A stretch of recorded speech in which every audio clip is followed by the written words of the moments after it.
And we are live. Yay, celebrate that. Welcome back, or if you're new here, welcome everybody. Very exciting video for you today. If you are watching this live or if you are joining us after the fact, my name is Katrina, and today I am welcoming the lovely Carmel Harrington to the channel. Welcome, Hi. welcome. Hi. Carmel is the author of The Moon Over Kilmore Quay, which I was lucky enough. I got an audio review copy, so I listened to this one on audio, so I had all the wonderful scene setting on audio. But yeah, you have the American copy of the book because it came out here in the States and Canada yesterday. Is that right?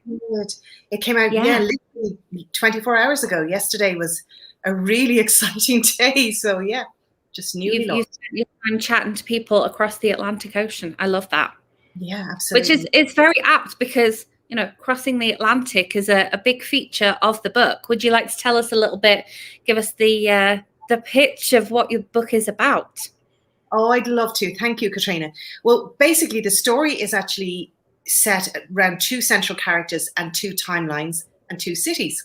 So it's partly set in the 1990s, starting off in Kilmore Quay, where three friends, Lucy, Maeve and Michelle, we see them in their life. They share a flat together and they're just great friends. They call themselves the Three Amigos.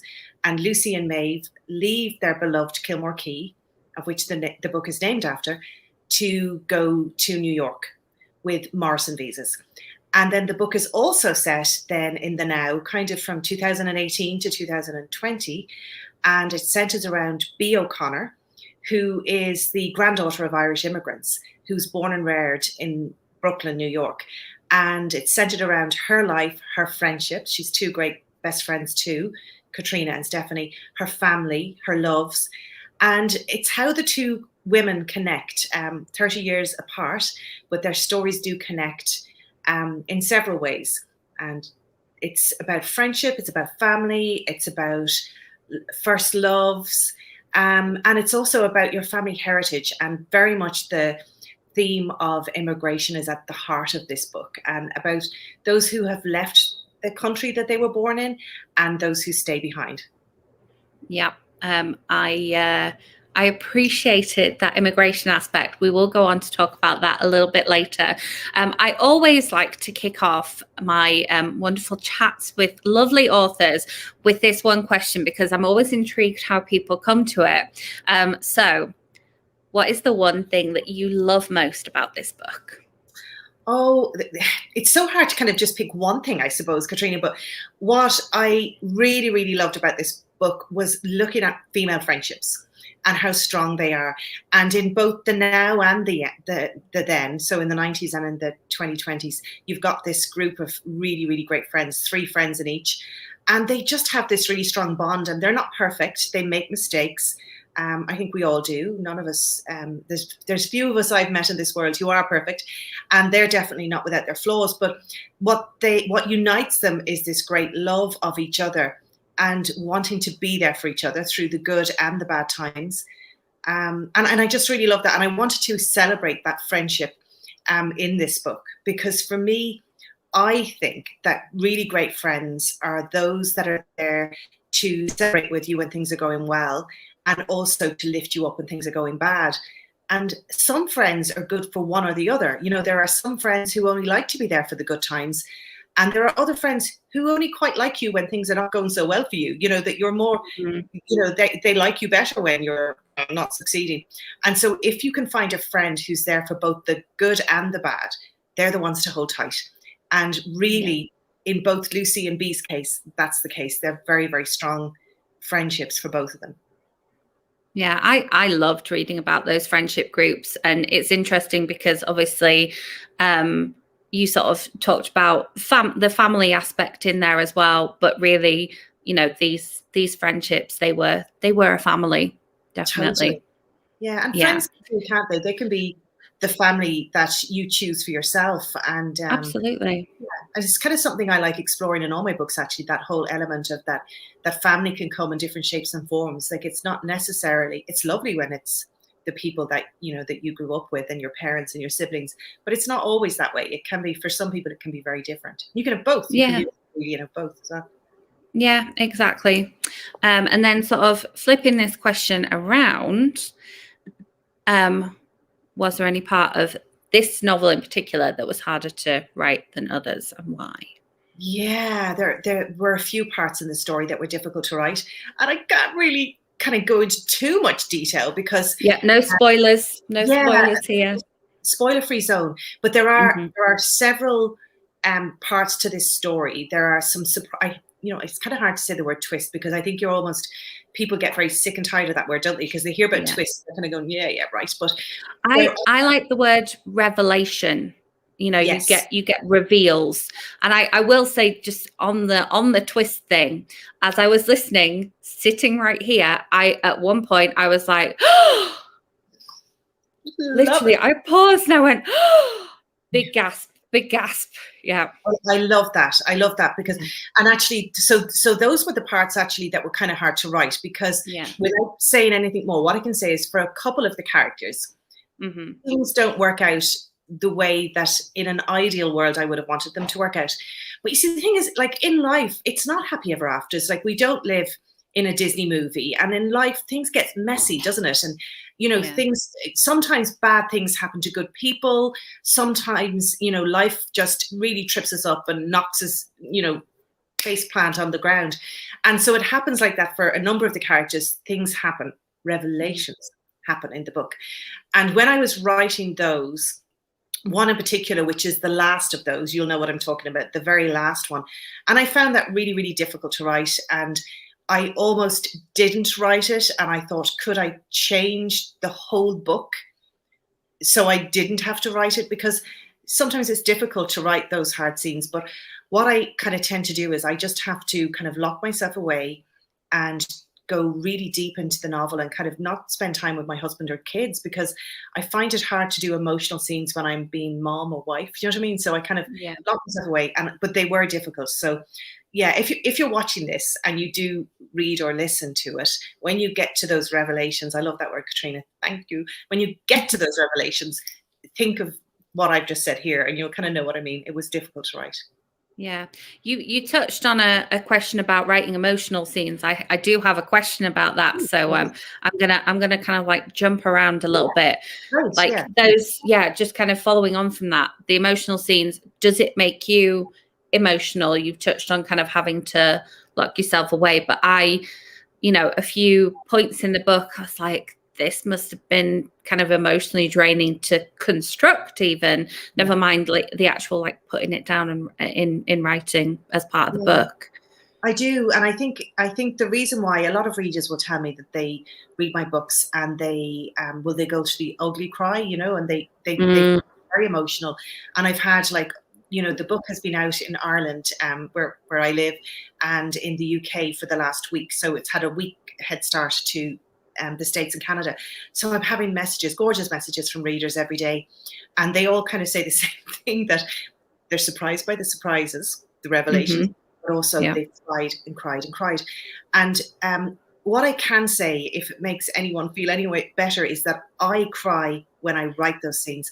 I really do. I get so emotionally invested in them, Katrina. I feel for the characters. They become like family to me. So when I kind of do things to them that, you wouldn't want your family to go through, it really hurts me. It genuinely does. And I worry for them and I fret about them. So I find them very draining. I find scenes like that the hardest to write. And I have to take time to pause after I've written them. I can't just go on and go, oh, right, now let's just, so I find that kind of difficult to write. But likewise, like some of the emotional scenes, like some of the most gorgeous, kind of bittersweet, but sometimes comedic moments in the book have come following on from a scene. Like there's one moment, and I'll try and word it without kind of doing any spoilers again, but there's a scene with Bea in a graveyard with her two best friends, and she's very emotional. And at the end of that scene, there's just a really funny moment, because as I was writing it, crying my eyes out, and I was really in kind of Bea's shoes here, and she's very upset. And then, she's got runny nose and her nose is dirty and all this, but she ends up anyhow. Katrina gives her lovely suede glove to wipe her nose, and I just wrote a funny scene around that, and it made me kind of giggle. And I thought that's the kind of messiness that friends kind of get into, and so you can get some lovely humorous moments, I think. Yeah. On from those big emotional moments, which are kind of needed to kind of break them down a tiny bit, and yeah, Katrina's reaction to things sometimes was like it was needed at the point that you put it in, and they cracked me up. And great name as well, obviously. Very good name, very good name. But I would imagine, right, because we're Celtic cousins, right, from Scotland. So you're Scottish and I'm Irish. And so we use humor when things get difficult. I think that's something we do, isn't it? It's part of in our DNA. Yeah, exactly. Just sort of linking back to the parts that were difficult to write again. You mentioned at the very beginning when you were talking about it that the two characters are connected. And I was, as you were saying that, I was just thinking, like, did you have to have like an intricate plan of the connections so that you didn't, like, how was it like a full-on Bible? How did that like look? I know we kind of jumping away from that question again. No, it's actually a really great question. And I kind of thought about how I was going to structure the novel a lot. And I think I read a lot. And so I've read a lot of books that are dual timeline, a lot of books that do the now and then, and they can get confusing, especially when you have several characters as this book. So I was really very much aware that I want, like, first of all, readers are intelligent, so that they're going to get most, you know what I mean? But you've got to make it easy enough for them that it's not you don't want people to be having to write notes as they're reading a book either, to kind of keep up with things. So for me, what I did was I had a family tree actually for both Bea and Lucy, and that helped me because I kind of kept things straight that way. The other thing I did was, which was really useful, that when I was writing the book, I wrote all of the Lucy scenes chronologically, and then I wrote all of Bea's scenes chronologically. And then, as you know, because you've read it, for Bea, it goes back between 2020 and it goes back to 2018 to 2019. So her story jumps for over a couple of years, backwards and forwards, deliberately, because I'm trying to peel back the story and not give it all away in the first few chapters. And then also for Lucy, then hers, so what I did was I decided, okay, well, when do I want this piece of Lucy's story to be told in the book? And I started kind of messing around with where they all went. But that kind of helped me. So my first draft was very different to the final draft. It was like miles apart. Wow, that's interesting. So it was did that come back after kind of the first round of edits, or was that your kind of personal pulling together that it changed dramatically? It was kind of my personal pulling together. And I once I had the story down and I knew what the story was, then it was like, how do I want the story to unfold? And that's when I started to manipulate the now and then, and started having some nice moments whereby, where it kind of made sense, whereby Bea would, for example, she was on an airplane and she's thinking about maybe another moment she was on an airplane, and that leads her, the next chapter then is that. So I tried to make it so that everything was there for a reason, so that the reader could go along on this journey and not find it confusing. So, I really worked hard with that, but I hope I got it right. But it was something that I think the most time for me was spent on the structure, for sure. Yeah. It's something that as I was reading, I was just like, because as you say, there's the two timelines, but each of those two timelines have additional timelines in them. It's like mind blowing. I've got a couple of questions now that have come from a couple of questions now that have come from a combination of a couple of things that people have asked when I was asking for questions before the video, and also from the is it an author note that's at the end of the book? I know it was in the audiobook that I was listening to. Do all versions of the book have the same author note?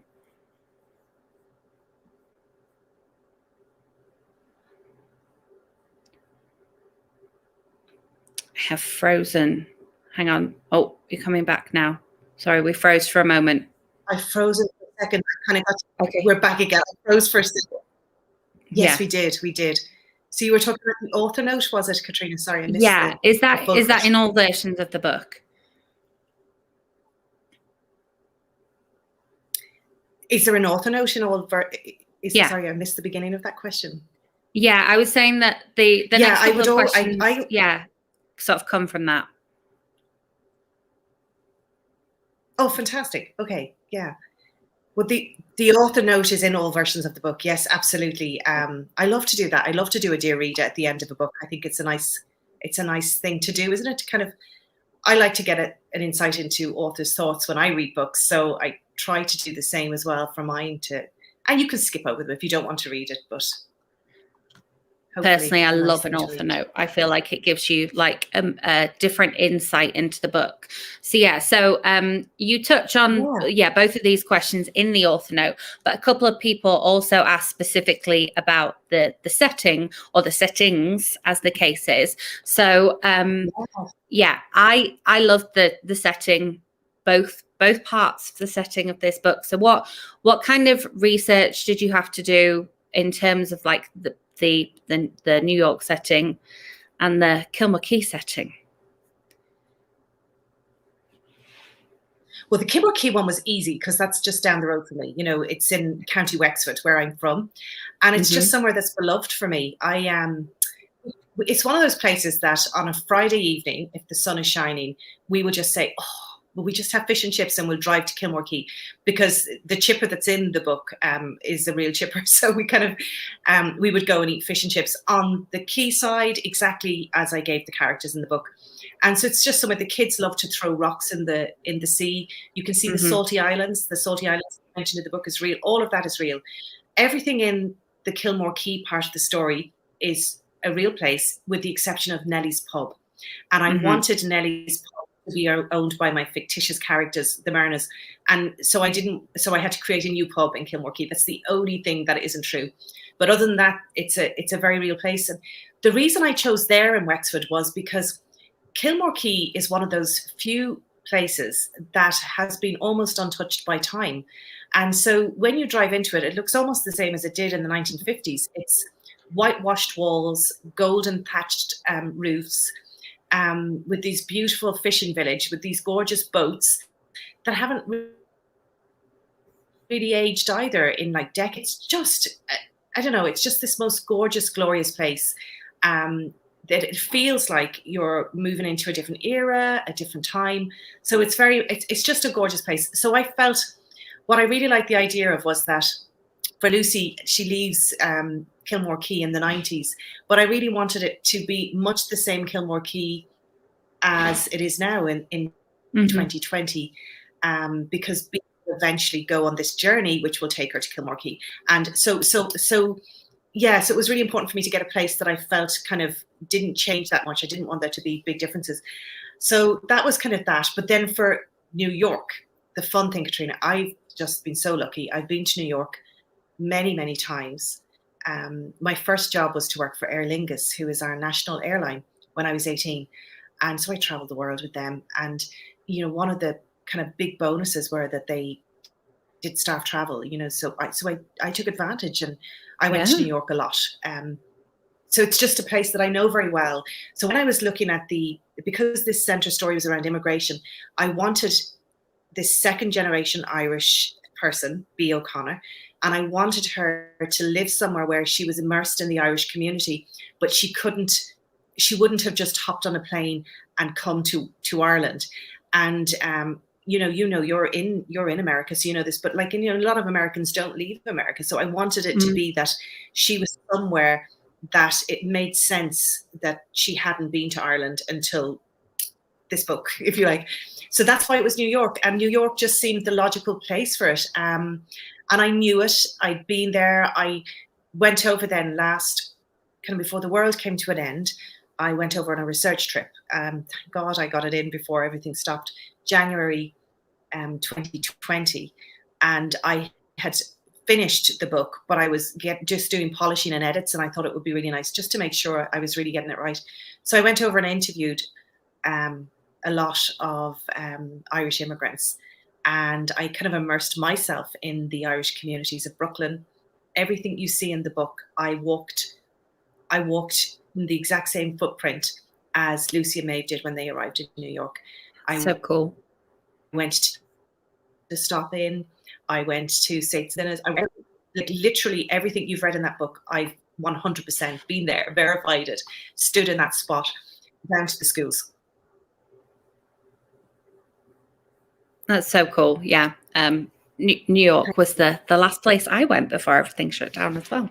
I flew back from there on March the 3rd. So again, squeezed that in as well. You did. Yeah.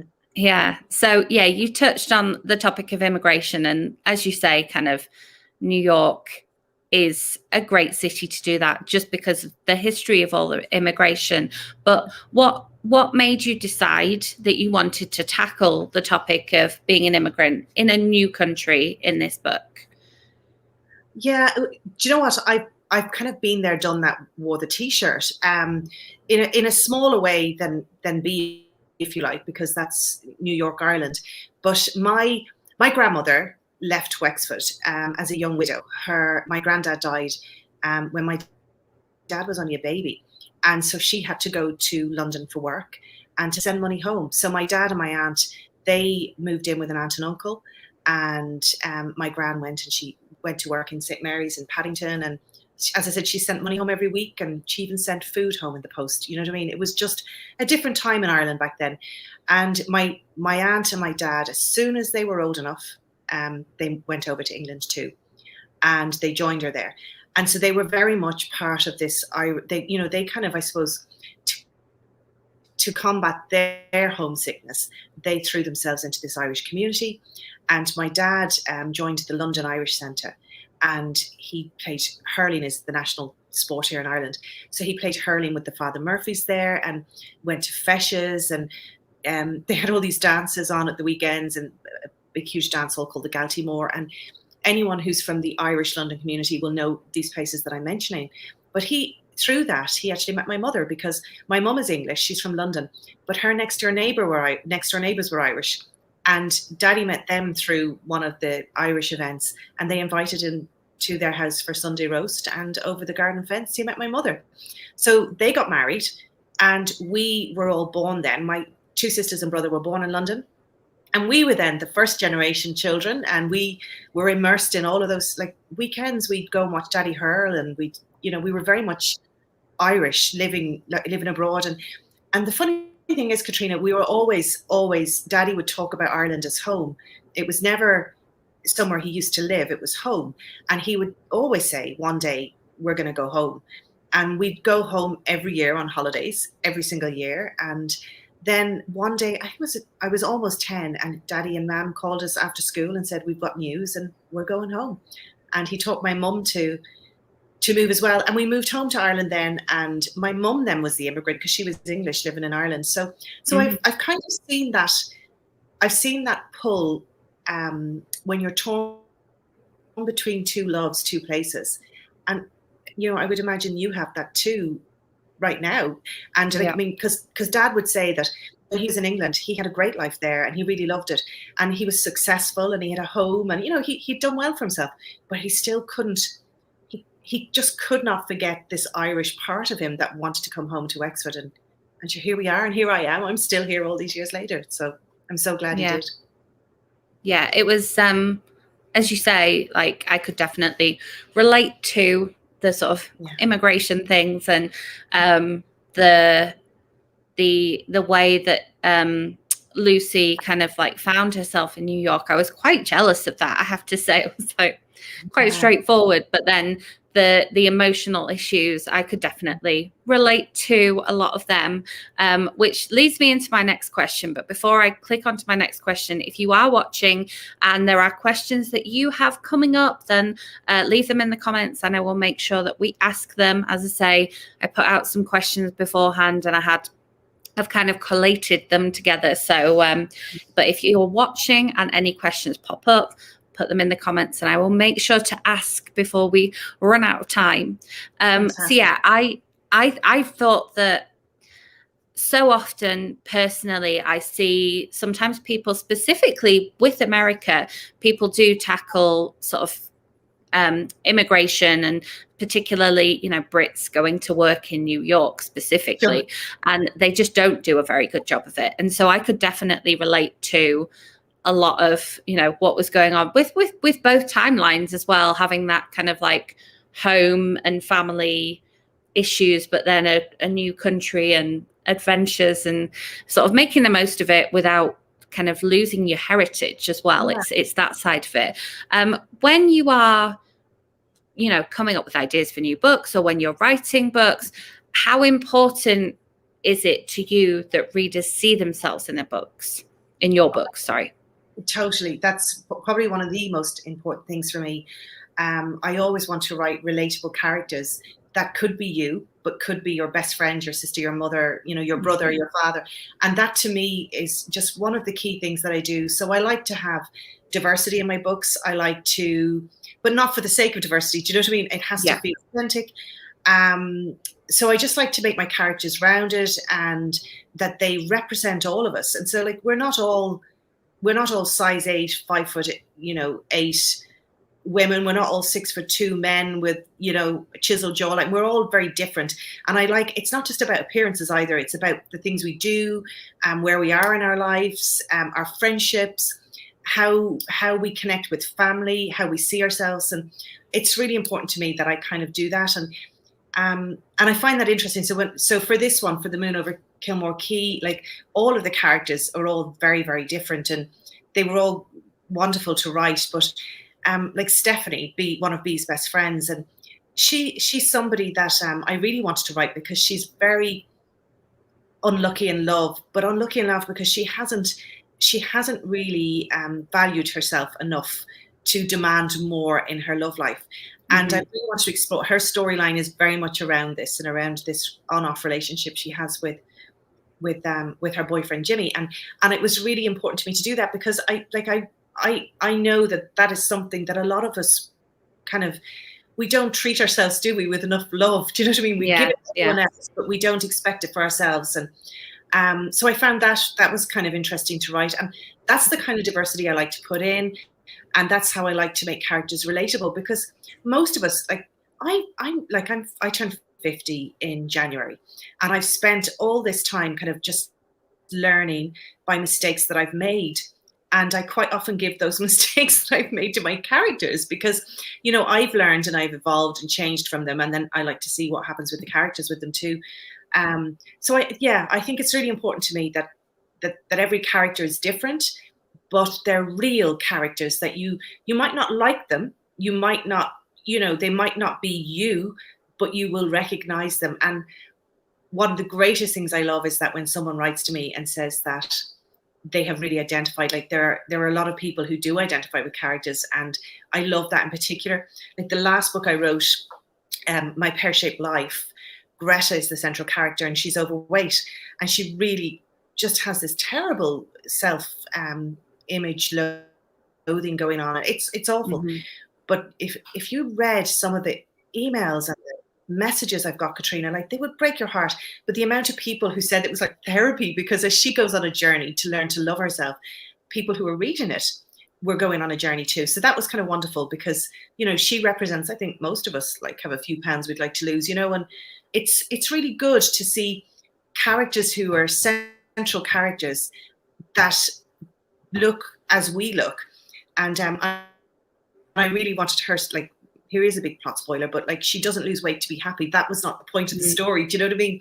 So yeah, so it is. It's a very important question. It's a very important point for me, actually. So thank you for asking that. Yeah. One, yeah, no. And I think for me as well, so many people think that if you're going from one Western country to another Western country, that the immigration process is going to be so much easier and so much more straightforward. There's no language barrier, even though there is, and things like that. And so the fact that you kind of showed some of the challenges around that, even though it was, literally just crossing the Atlantic, but yeah. Well, yeah, there is. Well, even like as you said, the language. There's one little. It's only a tiny part in it, but it actually happened to me years ago when I went to New York, and I remember looking. I went into, I think it was Macy's, but I went in looking for a jumper, as we call them in Ireland, like, So I was looking for a jumper, and I literally gave the sales assistant a heart attack. She said, "What jumper wear?" And she thought there was someone on a ledge about to jump, because they call, obviously it's sweaters in America, but she really did, whatever way I said it, she really got quite jumpy. So I gave that to one of my characters. I thought that was fun, because there is that language barrier. But the other thing I thought, which was kind of interesting, and it really helped when I interviewed all these Irish immigrants, but there were the little things that kind of, one mentioned, I miss open fires. We don't really have them in New York, because we're all living in small, smaller apartments. And so I miss the open fire and the smell of an open fire. And that's a very Irish thing. It's rare there's a house that doesn't have an open fire. We like our turf and our logs, and so that was kind of interesting. And even down to the foods that you eat and the tea that you drink and the blend of that tea. And there was a lot of that all came from my research. Like, so I was able to use that in the story. But as it's a very valid point. Just because you speak the same language doesn't mean you are understood. Yeah. Yeah. I loved the scenes where they specifically talk about, oh, you can get that tea there, because I have a massive sack that I got and brought back with me of Yorkshire tea, because I need my Yorkshire tea. And so do you have, well, of course, Yorkshire tea is one of my best friends, Hazel Gaynor, is from Yorkshire, and she talks about Yorkshire tea the way we talk about Barry's tea. But like, no joke, when I was in doing all the interviews, every single person I interviewed mentioned Barry's tea, which is why it's mentioned in the book. And one of the stories, somebody, she was telling me, she said, and I went to this deli yesterday, and I went in and they brought me Lipton tea, and she was disgusted. And then she was saying, I said to the owner, give me the good stuff. And he was saying, this is the good stuff. And she was telling me this, as she was telling me the story. She said, I went behind the counter, looked underneath, and there was the Barry's tea. So that went in the book, because it was like a true story. And it was just wonderful. Like, how much, I suppose it's a memory, isn't it? There's a memory, and there's a nostalgia, and there's a warm hug in that cup of Yorkshire tea, or a cup of Barry's tea, isn't there? Yeah. I will say that in the, I think even in my supermarket, I think it might be called like ethnic foods, you can get Barry's tea, and you can get Tetley's, but they don't have Yorkshire tea. I had to import that one myself. Yeah. We do. Sorry, carry on. No, I was going to ask you, is there a shop that so there's the shop in the book, Butcher's Block, is a real shop where it's just purely Irish. So is there a purely like UK shop for you in Denver, or is it just that one island?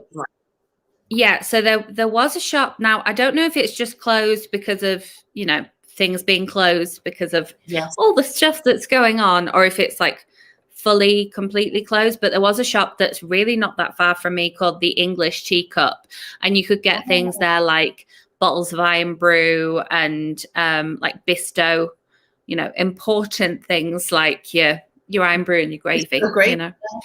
Yeah. Absolutely. But you kind of, I don't know, I've learned a lot of like workarounds, and then there are certain things that I will always bring back with me when I've been home and stuff. But and then there's a small chain of fish and chip shops, which they're not, but they call themselves fish and chip shops. But it's called GB Fish and Chips, and one of the things that you could get was a Ribena. Oh, okay. My son would be happy. He loves Ribena. Yeah. It's again, I think that they at one point had that in the little imported food section in my supermarket, but it was probably about $14 for the bottle, so it just was not worth it. But yeah. Okay, we have a question which I will show here, and then I have a couple more questions for you after that. So, hi Carmel, I really love the cover of the book. They speak of travel over the sea, and how much input did you have on the cover? Oh, that's a lovely question. Hi, Linda, and thank you for the question. I'm so glad you loved the cover of this book, because I do too. I think that what I really, really wanted was, I'll just hold it up then for people what I really, really wanted is, I wanted people to to feel that this is an escapist read and a transportive read, so that it would actually bring you out of your homes, especially now when we're stuck at home a lot, that it will bring you, and it will bring you across the sea. But in relation to the cover, you don't really have much say. You have to trust your publisher.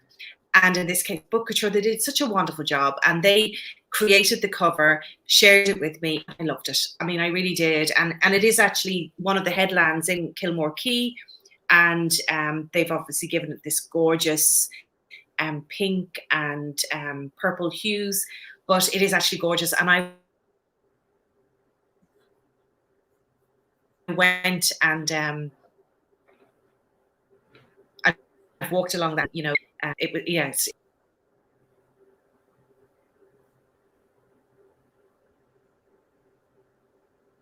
We're back.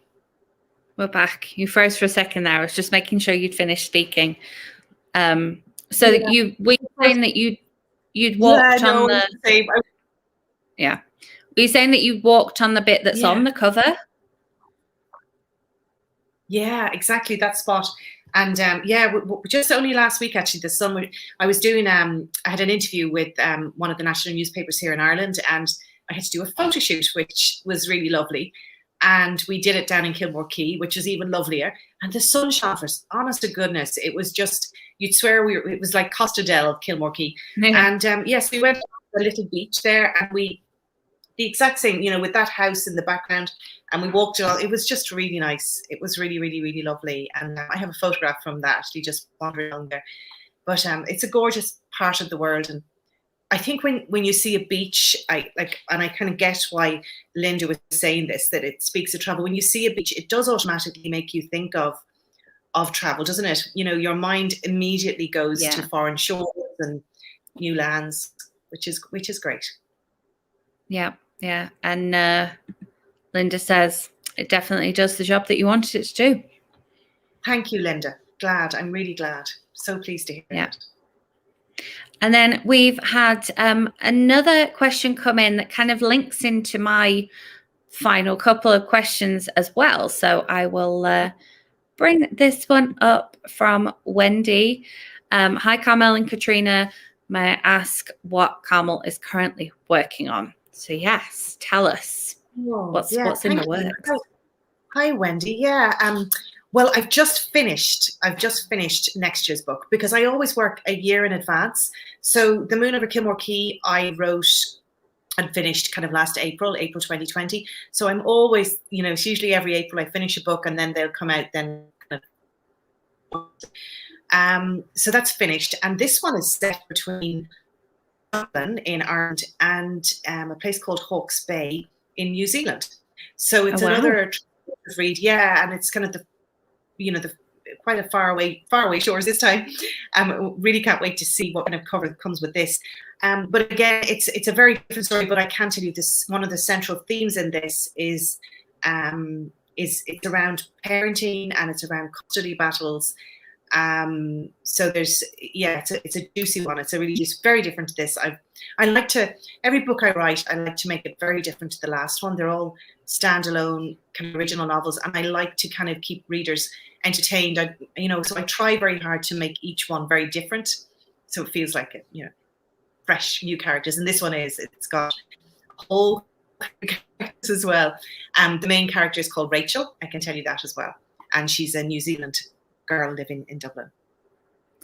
And was New Zealand somewhere that you were able to go to as part of your travels previously? I'm so disappointed that I have to say no to that. Like, it would be on top of my list to find a way, but this is one that I couldn't do a research trip on, and I always do, because like my Pear-Shaped Life, the previous book, that takes readers on a road trip from Kansas City to Las Vegas. I did the exact same road trip that those characters do. I did that over a week, the same as they did with my husband and I. We just took off for a week, and we just stopped in motels along the way. So I could add. You can add, there's something about when you can visit places, you see the emotion that they evoke more than you can if you're just sitting at home. Unfortunately for this one, I can't, because I wrote it throughout lockdown. It was written completely this year. I couldn't go to New Zealand, but what I could do was I actually spoke to a lot of people who live there. I know people who live there. a lot of videos to kind of choose to get the right place in New Zealand, because I wanted it to be beautiful. So think Lord of the Rings beauty. That's what you have. A lot of waterfalls, a lot of gorgeous mountains. It's stunning, stunning. Yeah, I think as we've been chatting about the Moon Over Kilmore Quay, I think that you've been also convincing us to pick up My Pear-Shaped Life as well. It's like linking back into that too. Yeah. Yeah. Sorry, it wasn't even deliberate. No. It's your most recent book as well. You kind of think about it, doesn't it? But yeah, absolutely. And I'd love it if people wanted to read it. Yeah, great. Yeah, I'm excited that you actually did that road trip as well, because driving through Kansas it's an experience. It's not like driving through any parts of the British Isles at all. It is. It was so flat, number one, like completely flat. You can drive for an hour and not meet a single car or truck or vehicle, and just in a straight line, like Wexford, Ireland, full stop. We are the windy road. Everything is along a winding road. And I couldn't get over Kansas, that you're just on this straight road and all you can see is the road in front of you. That was kind of interesting. And we had some fun moments on that trip, actually. And it was nice to see Roadside America. We did a lot of that as well, which was great fun. Yes. Yeah. I've enjoyed doing a lot of that. It's because it's so different. I think that's, yeah. So unless anybody has any other questions, since Wendy kind of asked my final question, I'm excited to have another like dual location book coming out next year as well. Thank you. Yeah. And let me just check. Oh, here we go. Relating to this. Do we have a title for the next book yet? I wish I did. I'd love it. Do you know, I was only talking to my editor yesterday. We had an editorial meeting about it. And I was saying, I'm doing these gorgeous interviews at the minute, and people are actually saying, what are you working on next? And I said, I've no title. And we were laughing because it took us a while. The Moon Over Kilmore Quay, I'll tell you about that title, right? We were having an editorial chat with my agent and my editor and myself, and we couldn't come up with a title. And when I wrote the book, in my head, the working title was Letters to Myself, which you will get from having read the book. So that was the working title. But my editor just didn't feel it was right. She kind of felt like it just wasn't quite right. So we were spitballing titles and getting nowhere. And then I just said in conversation, I said, I'd love to see the cover, but I said, in my mind, the cover is The Moon Over Kilmore Quay. And then we all went, oh. We just, as I said it, we all kind of stopped, and my agent said, say it again. And it was just so funny. And then Lynn, then my editor, she said, like, Carmel, like The Moon Over Kilmore Quay. And we talked a bit about, should it be The Moon Over Innisfree? Because Innisfree is this brownstone house that Bea lives in Brooklyn. And her family, the Irish family living in Brooklyn, have lived there for generations. And it's a very important part of the story too. So it could have been The Moon Over Innisfree, which is also beautiful. But I really wanted it to be Kilmore Quay because it's local to me, and I'm so glad that they agreed. And that's how that happened. So we haven't got a title for the new one, but I'm kind of thinking it might have stars in the title, only because I've written this scene under the stars in both New Zealand and in Ireland that I love. And so in my head, it could be nice to do that, but I don't know yet. So sorry, Linda, sorry. If you think of a great title that you think would be good, let me know. Yeah. And if you're watching this after the fact, get on social media, let Carmel know your ideas. Swim with stars. I like that. Yeah. Swim with stars in the title. Yeah. And now the cover links of this book links so well to the title as well, because you can literally have the moon and Kilmore Quay in there. Like, it links so well. And and now I know that it's a real place as well. Like, gonna have to plan a visit and go and if you do, I'll meet you down chips. Have some chips. Yeah, exactly. Yeah, it's a date. Yeah, I'll hold you to that, definitely. I would love it. I would absolutely love it. Yeah, absolutely. Thank you so much for answering all of my questions, viewer questions, and just delving a little bit more into this book. If you have liked what you've heard, of course, the buy link is in the description box below. And I will leave, I think I have left a link to my written review as well, because I did enjoy it. And if you are more of a fan of an audiobook than a physical or an ebook, I can recommend the audiobook too. Always difficult when you've got multiple accents in there, and the narrator did a really good job. So just a plug for the audiobook specifically. I really enjoyed that one. Yeah. And yeah, thank you so much to Carmel for taking time out of your evening to chat with me. So much fun. Like, happy to do it anytime. Honestly, you made it just a pleasure. Excellent, thank you. And yeah, I will see you for fish and chips in the near future then, as soon as I can fly safely. Yeah, absolutely. Okay. Thank you to all of you for watching. I will be back for with another video very soon. And yeah, enjoy everybody reading The Moon Over Kilmore Quay. And thanks again to Carmel. Thank you. Yay. Bye, everybody. Bye, everyone.